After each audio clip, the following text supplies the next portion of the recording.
In November, Johnson & Johnson and General Electric both announced that they are splitting up. Johnson & Johnson will break into two separate public companies, one focused on consumer health products and the other on pharmaceuticals. And GE will split into three companies, centered on healthcare, power, and aviation. The splintering of these two heavyweights is just the latest in a number of big corporate breakups, even as tech companies continue to consolidate. A lot of people are saying that this may be the end or the death of the corporate conglomerate as we've known it. Here's what led to the latest wave of breakups and what they could mean for legions of shareholders with a stake in these industry titans. The breakup of conglomerates isn't a new phenomenon. The rationale for industrial conglomerates in the first place was efficiency. Jason Zweig has been covering investing and financial history for the Wall Street Journal for over a decade. He says the conglomerate model tended to work for a while, until the market got overheated. It stopped working, and people learned that these businesses rise and fall together. One of the things that happened in the 1980s is that we had the rise of the leveraged buyout movement, which today we would call private equity.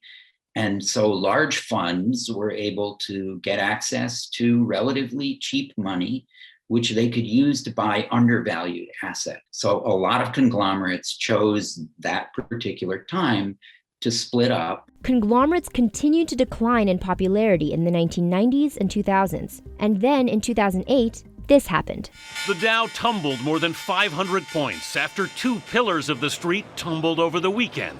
The 2008 financial crisis marked a new shift for some of the remaining industrial conglomerates. Investors led a push to break up bigger companies when the individual units seemed to be underperforming independent rivals. For example, Siemens, the German multinational technology giant, saw its stock plunge more than 60%.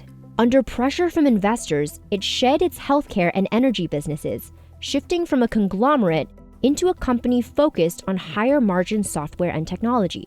This strategy worked. Since then, Siemens' market capitalization has surpassed its rival GE. For years, GE, one of America's oldest industrial giants, had been struggling. The company was engaging in some aggressive accounting in the late 90s and into the beginning of the 2000s, that led to problems down the road. GE Capital, its financial arm, was taking risks that really did not pan out during the financial crisis. And like Siemens, GE faced pressure both internally and externally to split, after parts of its business continued to perform poorly. Certainly, management was under enormous pressure internally to do something. Meanwhile, they were under enormous pressure from activist institutional investors.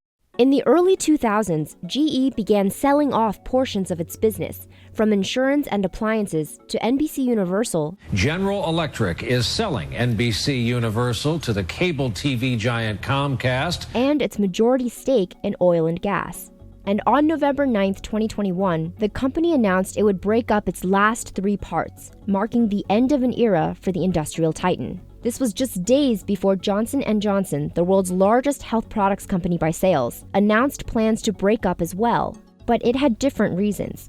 Johnson & Johnson CEO said the company decided to split because the businesses, customers, and markets have diverged so much in recent years, a pattern that accelerated during the pandemic. I think they just reached the point where, like GE, they felt they could be more efficient and each unit could get the full attention it deserved if they split apart.